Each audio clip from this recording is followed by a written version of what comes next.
Thousands of FEMA workers are fanning out down south to help people desperate for aid suffering from Hurricane Helene's catastrophic punch. Look at all the damage there. Homeland Security Secretary Mayorkas says there is enough aid for them, but an agreement must be reached in Congress to ensure aid to people impacted by storms in the future. President Biden flew over the ruins in hard-hit Asheville, North Carolina. Governor Roy Cooper was by his side. I approve the request of Governor Cooper for the federal government to cover 100%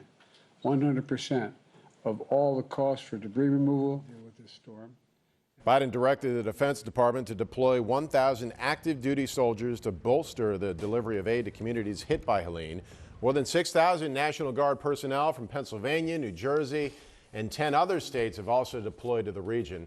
Helene's death toll is beyond 200 people, making it the deadliest hurricane to make landfall in the United States since Katrina in 2005. And so much different this one was, Karen, because it hurt so many communities so far inland. That was such a big problem, Matt, that they had such serious flooding all through the Carolinas. That was forecasted. And so I think a big problem is trying to find ways to reach people, to get them to be in a position to be able to take that seriously and perhaps evacuate. But horrible news coming out with that.